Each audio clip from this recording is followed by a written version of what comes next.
নমস্কাৰ স্বাগতম জনাইছোঁ নিঠিৰ একাডেমি ইউটিউব চেনেললৈ মই ৰুবুল আমিন আমি আলোচনা কৰি আছোঁ এইটো ভিডিঅ'ত এনচিইআৰটি মেথমেটিক্স ক্লাছ 10ৰ এক্সাৰচাইজ নাম্বাৰ 3.2 কুৱেশ্যন নাম্বাৰ 1 পৰা সো কুৱেশ্যন নাম্বাৰ 1 1ত কোৱা হৈছে যে এটা গণিতৰ কুইজত দশম শ্ৰেণীৰ 10 জন ছাত্ৰ-ছাত্ৰী অংশগ্ৰহণ কৰিছিল যদি ছাত্ৰতকৈ ছাত্ৰীৰ সংখ্যা 4 জন বেছি তেন্তে অংশগ্ৰহণ কৰা ছাত্ৰ আৰু ছাত্ৰীৰ সংখ্যা উলিয়াব লাগে সো ইয়াত আমি ধৰি লৈছোঁ যে মুঠ ছাত্ৰীৰ সংখ্যা কিমান আছে x ধৰি লৈছোঁ মুঠ ছাত্ৰৰ সংখ্যা x ধৰি লৈছোঁ আৰু ছাত্ৰীৰ সংখ্যা ধৰি লৈছোঁ y এতিয়া প্ৰশ্ন মতে মুঠ ছাত্ৰ-ছাত্ৰী কিমান আছিল 10 জন আছিল সো এই ক্ষেত্ৰত আমি কি লিখিম x + y = 10 আকৌ কোৱা হৈছিল ইয়াতে যদি ছাত্ৰতকৈ ছাত্ৰীৰ সংখ্যা 4 জন বেছি বা 4 জনী বেছি ছাত্ৰী বেছি আছে না ছাত্ৰ বেছি আছে ইয়াতে কি কৈছে ছাত্ৰী বেছি আছে তাৰ মানে আমি ছাত্ৰক যদি লিখো x ছাত্ৰীক যদি লিখো y তেতিয়াহ'লে ছাত্ৰীৰ যিমান সংখ্যা আছে তাৰ পৰা যদি আমি 4 মাইনাস কৰোঁ তেতিয়াহ'লে কি হ'ব দুটা সমান হৈ যাব ওকে এতিয়া সো এক নম্বৰ সমীকৰণটো আমি লৈ লৈছো এক নম্বৰ সমীকৰণত কি আছিল x + y = 10 এতিয়া x মানে কি পাইছিল আমি দুই নম্বৰ সমীকৰণত y - 4 তো x ক চেঞ্জ কৰি ইয়াতে y - 4 লিখি দিয়া হৈছে তো ইয়াৰ পৰা এটা y দুটা y -4 হ'বলৈ গ'লে কি হ'ব +4 এতিয়া 2 ৰ লগত y পূৰণ হৈ আছে সো 2 হ'বলৈ গ'লে কি হ'ব হৰণ সো 2 যাব 14 ৰ মাজত 7 বাৰ এতিয়া সো x = আমি যদি নাম্বাৰ 2 যদি আমি বহাই দিও y ৰ ভ্যালুটো y মানে কিমান পাইছো 7 তো 7 - 4 তেতিয়ালে কিমান আহিব 7 - 4 = 3 তাৰ মানে মুঠ ছাত্ৰৰ সংখ্যা আছিল কিমান 3 জন আৰু ছাত্ৰীৰ সংখ্যা আছিল 7 জনী নেক্সট আমি চাম কোৱেশ্চন নাম্বাৰ 2 কোৱেশ্চন নাম্বাৰ 2 কি কোৱা হৈছে যে 5ডাল পেন্সিল আৰু কি কৈছে যে 5ডাল পেন্সিল আৰু 7টা পেনৰ দাম একেলগে 50 টকা আৰু 5ডাল পেন্সিল আৰু 7টা পেনৰ দাম একেলগে 46 টকা এডাল পেন্সিল আৰু এটা পেনৰ দাম উলিয়া সো ইয়াতে আমি চাবলৈ গ'লে ইয়াতে আমাৰ যেটো দিয়া আছে ইয়াতে আমি কি চাম ইয়াতে আমাক দিয়া আছে যে ধৰা হল আমি এটা কাম কৰো পেন্সিলৰ দাম ধৰি লও x টকা আৰু পেনৰ দাম ধৰি লও y টকা যে এটা পেন্সিলৰ দাম x টকা আৰু এটা পেনৰ দাম y টকা এতিয়া অ্যাকৰ্ডিং টু কোশ্চেন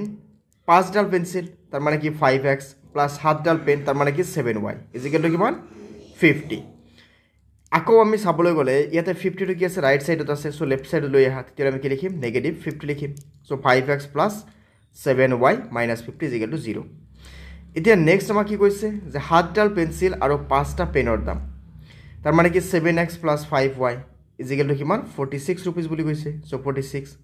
তো 46 ক বাওঁফালে লৈ আহা তো -46 হৈ যাব এতিয়া এই দুটাক আমি কি কৰিব লাগে আমি ইয়াৰ পৰা ভ্যালু উলিয়াব লাগে তো সোৱা এক নম্বৰত কি আছিল আমাৰ 5x + 7y - 50 = 0 তো ইয়াৰ পৰা আমি 7y ক আমি বাওঁফালে ৰাখিছো আৰু 5x ক আমি হোভালে লৈ গৈছো তেতিয়ালে কি আছে নেগেটিভ আছে পজিটিভ আছে নেগেটিভ হৈ যাব আৰু 52 কি আছে পজিটিভ নেগেটিভ আছিল সো হোভালে গ'লে কি হ'ব পজিটিভ হ'ব তেতিয়ালে আমি ইয়াৰ পৰা y = কিমান পাম 50 - 5x / 7 কাৰণ হাতটো y লগত পূৰণ হৈ আছিল সো হোভালে গ'লে কি আহিব হৰণ আহিব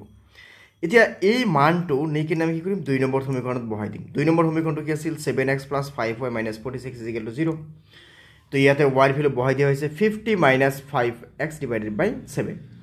এতিয়া 5 ৰ লগত 50 পূৰণ কৰি আমি কিমান পাম 250 - 5 কিমান 25 এতে কিমান আছে x / 7 মাইনাস কিমান আছে 46 এতিয়া 7x সো গুটেই কেইটাক আমি এটা 7 মাল্টিপল কৰি দিও সো 7 মাল্টিপল কৰিলে ইয়াতে কিমান আহিব 7 7 * 49 আৰু ইয়াৰ পৰা 7 টো কেনসেল হৈ যাব আৰু ইয়াৰ পৰা আমি 46 ৰ লগত 7 মাল্টিপল কৰিলে আমি কিমান পাম যে 46 ৰ লগত যে আমি 7 মাল্টিপল কৰো সোৱা 6 * 36 6 7 কিমান 42 ৰ 2 হাতত থাকিল কিমান 4 7 4 * 28 আৰু 4 কিমান আহিব 32 তাৰ মানে 322 আমি পাই গলো এতিয়া সোৱা আমি ইয়াৰ পৰা চাবলৈ গ'লে যে 49x ৰ পৰা আমি 25x ক মাইনাস কৰিলে কিমান পাম 24x আৰু ইয়াতে 322 ৰ পৰা যদি 250 গৈছে তেতিয়ালে কিমান থাকিব 72 থাকিব তো 72 হোভালে ৰলে পজিটিভ হৈ যাব আৰু 24 টো কি আছে ইনটু আছে সো হোভালে গ'লে ডিভাইড তাৰ মানে x ৰ ভ্যালু কিমান আহিব 72 24 যাব 3 টাইমছ আকৌ আমি চাবলৈ গ'লে y = কিমান পাম আমি y মানে কি আছিল আমাৰ 50 - 5x / 7 তেতিয়ালে ইয়াতে 5 * 3 তাৰ মানে 15 সো 50 - 55 আৰু ইয়াতে কিমান লিখিম আমি ইয়াতে 35 / 7 তাৰ মানে কিমান আহিব 5 তো ক'বলৈ গ'লে যে এডাল পেন্সিলৰ দাম কিমান আছিল এডাল পেন্সিলৰ দাম আছিল 3 টকা আৰু 5টা আৰু এটা পেনৰ দাম কিমান আছিল 5 টকা তো পেন্সিলৰ দাম আছিল কিমানকে 3 টকাকে আৰু পেনৰ দাম কিমান আছিল 5 টকাকে এটা আছিল আমাৰ কোশ্চেন নাম্বাৰ 1 ৰ 2 ৰ সমাধান এতিয়া সোৱা নেক্সট আমি চাম কোশ্চেন নাম্বাৰ 2 কুৱেশ্যন নম্বৰ 2 কি কৈছে যে a1 by b1 a2 by b2 and c1 by c2 এই গোটেইকেইটাক আমি কি কৰিব লাগে এই গোটেইকেইটাক আমাৰ ইয়াতে কি কৰিব লাগে এই গোটেইকেইটাক আমি অনুপাতকেইটা ৰিজাই তলৰ ৰৈখিক সমীকৰণ জোৰকেইটা বুজাব লাগে বুজোৱা ৰেখা দুটাই এটা বিন্দুত কাটিব নে সমান্তৰাল হ'ব নে লগ লগা হ'ব তাৰ মানে ইয়াতে আমাক যি তিনিটা সমীকৰণ দি আছে মানে তিনিকাই ইয়াতে কি আছে যে এটো দুটা আছে আৰু দুটা আছে এনেকৈ আমাক ছটা সমীকৰণ দি আছে এই ছটা সমীকৰণত আমি চাবলৈ গ'লে ইয়াতে আমাক কি কৰিব লাগে ইয়াতে আমি চাব লাগে যে এই সমীকৰণকেইটা লগ লগা হ'ব নে এটা বিন্দুত কাটিব নে ৰেখা দুডালে কি কৰিব নে ৰেখা দুডালে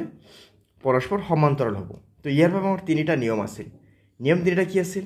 তো যদি আমাক এনেকুৱা হয় যে a1 by a2 is not equal to b1 by b2 তেতিয়াহ'লে ৰেখা দুডালে কি কৰে কটাকটি কৰে যদি a1 by a2 is equal to b1 by b2 is equal to c1 by c2 তেতিয়াহ'লে ৰেখা এডাল কি হয় এডালৰ ওপৰৰে আনডাল ৰেখা নেকি গুচি যায় আৰু যদি a1 by a2 is equal to b1 by b2 হয় but not equal to c1 by c2 হয় তেতিয়াহ'লে ৰেখা দুডাল কি হয় এডাল আনডালৰ কি হয় সমান্তৰাল হয় তেতিয়াহ'লে আমি ইয়াৰ পৰা কি কৰিম a ৰ b আৰু c ৰ মানবোৰ আমি ইয়াতে উলিয়াই ল'ম ওকে সো ইয়াতে চোৱা ইয়াতে আমাৰ কি দি আছে প্ৰথমে ইয়াত a1 ৰ ভ্যালু আছে 5 b1 ৰ কিমান আছে -4 c1 ৰ কিমান আছে 8 আৰু a2 ৰ কিমান আছে a2 ইয়াতে আছে 7 ইয়াতে b2 ৰ কিমান আছে 6 আৰু c2 ৰ কিমান আছে -9 তেতিয়াহ'লে a1 by a2 কিমান আহিব 5 by 7 b1 by b2 কিমান আহিব -4 by 6 তেতিয়াহ'লে -2 by 3 লিখিব পাৰি মানে 4 মাজত 2 যাব 2 বাৰ 3 মাজত 6 মাজত যাব 2 যাব 3 বাৰ তেতিয়াহ'লে এইটো এনেকৈ পালো তেতিয়াহ'লে আমাৰ কি কৈছে এই ৰেখা দুডালে এটা বিন্দুত কাটিব সো দিয়াৰফৰ এটা বিন্দুত কাটিব ওকে নেক্সট আমি চাম যদি এনেকুৱা হয় 9x + 3y + 12 = 0 8x + 6y + 24 = 0 ইয়াত a1 মানে কিমান পাইছো আমি 9 b1 মানে কিমান পাইছো আমি 3 c1 মানে কিমান পাই আছো আমি 12 a2 মানে কিমান পাই আছো 18 b2 মানে কিমান পাইছো 6 c2 মানে কিমান পাই আছো 24 এতিয়া a1 by a2 b1 by b2 c1 by c2 আমি উলিয়াই লওঁ তেতিয়াহ'লে কিমান পাইছো গোটেই কেইটা 1/2 পাইছো তাৰ মানে গোটেই কেইটা সমান হ'লে কি হ'ব ৰেখা দুটা এটা আনটোৰ লগত মিলি যাব বা লগ লগা হ'ব সো দিয়াৰফৰ ৰেখা দুডাল লগ লগা হ'ব ওকে এটা সময় আমি নাম্বাৰ 3 কি আছে এটা নাম্বাৰ 3 দিয়া আছে যে a1 ৰ ভ্যালু ইয়াতে কিমান আছে সো a1 ৰ ভ্যালু কিমান আছে ইয়াতে a1 ৰ ভ্যালু ইয়াতে আছে কিমান 6 a2 ৰ ভ্যালু কিমান আছে 2 b1 ৰ ভ্যালু কিমান আছে -3 আৰু ইয়াতে b2 ৰ ভ্যালু কিমান আছে y লগত কিমান আছে একো নাই তাৰ মানে এটা 1 পূৰণ হৈ আছে আৰু মাইনাস আছিল সো -1 আৰু ইয়াতে কিমান আছে 10 আছে c1 আৰু c2 কিমান আছে 9 আছে তেতিয়া a1 by a2 b1 by b2 c1 by c2 আমি উলিয়ালো সো ইয়াতে কি পালো a1 by a2 is equal to b1 by b2 but not equal to c1 by c2 so therefore কি হ'ব ৰেখা দুডাল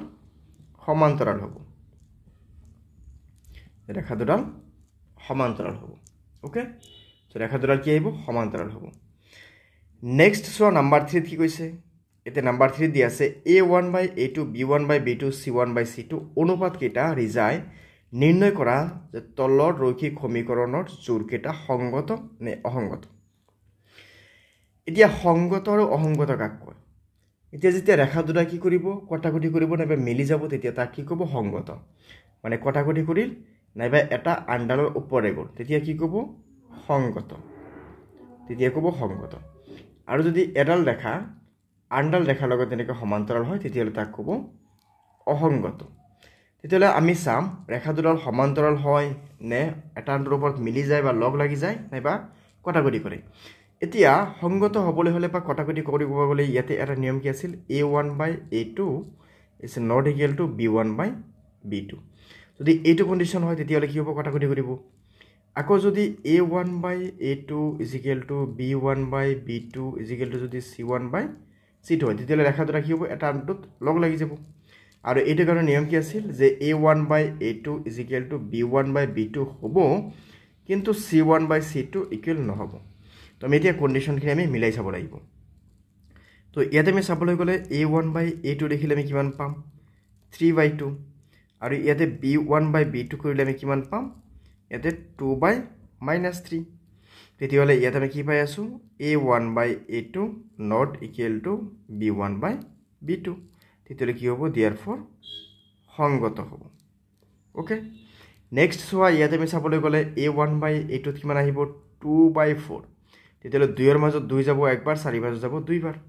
b1/b2 এতিয়া b1 কিমান আছে -3 b2 কিমান আছে -6 তেতিয়াহ'লে মাইনাস মাইনাস ক্যান্সেল কৰিলে 3 3 যাব একবাৰ 6 মাজত যাব কেইবাৰ দুইবাৰ দুটা সমান পালো c1/c2 তেতিয়াহ'লে চাব লাগিব তেতিয়াহ'লে -8 কিমান আছে -9 আমি মাইনাস মাইনাস ক্যান্সেল কৰিলো ওকে বাট ইয়াতে কি থাকি যাব 8/9 তেতিয়াহ'লে আমি কি পাই আছো a1/a2 is equal to b1/b2 but not equal to c1/c2 so therefore আমি কি পাম ইয়াতে অসংগত মানে ৰেখা দুটা কি হ'ব এটা আনটোৰ লগত সমান্তৰাল হৈ থাকিব মানে কোনো সমাধান নাথাকিলে তাক কি ক'ব অসংগত বুলি ক'ব নেক্সট আমি চাবলৈ গ'লে ইয়াতে নাম্বাৰ 3 কি আছে 3/2 so a1/a2 লিখি দিয়া ইয়াতে 3/2 আৰু ইয়াতে a2 কিমান আছে 9 তেতিয়াহ'লে ইয়াতে 3/2 আমি লিখিম চোৱা ইয়াতে 9 মানে কি 9 ৰ তলত এনেকে সৰুকে এটা 1 আছে ওকে তেতিয়াহ'লে এটোক আমি উল্টা কৰি দিব লাগে তাৰ মানে 1/9 লিখিব লাগে তো ইয়াতে আমি চাবলৈ গ'লে 3 যাব 9 ৰ মাজত কেইবাৰ দুইবাৰ সৰি তিনিবাৰ ইয়াতে তিনিবাৰ যাব সো 3 দুগুণ কিমান আহিব 6 আৰু ওপৰত কিমান থাকিব 1 আগো সো b1/b2 যদি আমি চাব যাও b1 ত ভ্যালু কিমান আছিল 5/3 আৰু ইয়াতে কিমান আছে 10 তাৰ মানে কি 10 ৰ তলত এটা 1 আছে তেতিয়াহ'লে ইয়াতে 5/3 লিখি দিয়া আৰু ইনটু কৰি দিলে এটো কিমান আহিব 1/10 আহিব তে 5 যাব 10 ৰ মাজত কেইবাৰ 5 যাব 10 ৰ মাজত দুইবাৰ তেতিয়াহ'লে দুইবাৰ যোৱাৰ লগে লগে 3 দুগুণ কিমান আহিব 6 আৰু ইয়াতে কিমান আহিব 1 আহিব আৰু এইফালে সো কিমান আছে মাইনাস c1/c2 কিমান আছে যে c1/c2 -7 -14 তো মাইনাস মাইনাস ক্যান্সেল করলে ইয়াতে কিমান আহিব 7/14 এটা হাতৰ মাজত হাত যাব একবাৰ 14 ৰ মাজত যাব কিবাৰ দুইবাৰ তেতিয়াহ'লে লাষ্টৰটো আমি ইয়াতে মিল নাপালো তাৰ মানে কি এটো a1/a2 is equal to b1/b2 পালো but not equal to c1/c2 পালো so therefore কি আহিব এটো অসংগত হৈ যাব অসংগত এইটো চোৱাকো কি আছে a1/a2 কিমান আহিব 5/-10 তেতিয়াহ'লে ইয়াতে 5 ৰ মাজত 5 যাব একবাৰ 10 ৰ মাজত যাব কিবাৰ দুইবাৰ আৰু ইয়াতে -2 লিখি দিলো নেক্সট আমি চাম b1/b2 তেতিয়াহ'লে ইয়াতে b1 ৰ ভ্যালু কিমান আছে -3 সো -3 আৰু b2 ভ্যালু কিমান আছে 6 তেতিয়াহ'লে ইয়াতে 3 ৰ মাজত 3 যাব একবাৰ 6 ৰ মাজত যাব দুইবাৰ -3 দুটা সমান পালো নেক্সট নাম্বাৰ 3 তে আমি চাবলৈ গ'লে c1/c2 তেতিয়াহ'লে c1 কিমান আছে -11 c2 কিমান আছে 22 তেতিয়াহ'লে ইয়াতে কিমান পাম -1/2 মানে 11 ৰ মাজত 11 যাব একবাৰ 22 ৰ মাজত যাব দুইবাৰ সো আমি কি পালো ইয়াৰ পৰা a1/a2 is equal to b1/b2 is equal to c1/c2 তেতিয়াহ'লে আমি কি পাম therefore কি আহিব সংগত সো এনেকৈ আমি বাকি যে কেটা প্ৰবলেম আছে আমি একেটাকে সলভ কৰিব পাৰিম ইয়াতে যেটো দি আছে 5 নম্বৰ আমি এটাকো সলভ কৰিম ঠিক আছে তো ইয়াৰ পিছত কি আছে আমাৰ নেক্সট আছে কোশ্চেন নম্বৰ 4 কোশ্চেন নম্বৰ 4 কি কৈছে সংগত নে অসংগত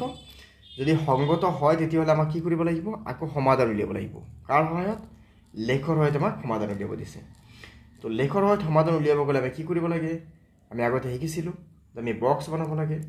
বক্স বনাই কিনে আমি কি কৰিব লাগে তাতে x ৰ দুটা মান ভ্যালু উলিয়াব লাগে y ৰ দুটা মান ভ্যালু উলিয়াব লাগে আৰু সেই দুটা ভ্যালুক আমি কি কৰিব লাগে গ্ৰাফত বহাব লাগে আৰু গ্ৰাফত কটাকটি কৰা বিন্দুটোৱে হৈ যায় আমাৰ সমাধান তো আমি চাবলৈ গ'লে তোমালোকে এটা কাম কৰা এতিয়া পেন এণ্ড পেপাৰ লৈ লোৱা তাৰ লগতে গ্ৰাফ কপি এটা লৈ লোৱা তো চোৱা ইয়াতে আমাৰ কি আহিব ইয়াতে a1 ৰ ভ্যালু কিমান আছে 1 আৰু ইয়াতে b1 a2 ৰ ভ্যালু কিমান আছে a2 ৰ ভ্যালু কিমান আছে ইয়াতে a2 ৰ ভ্যালু দি আছে 2 থাকিল ইয়াতে b1/b2 এতিয়া b1 ৰ ভ্যালু কিমান আছে ইয়াতে 1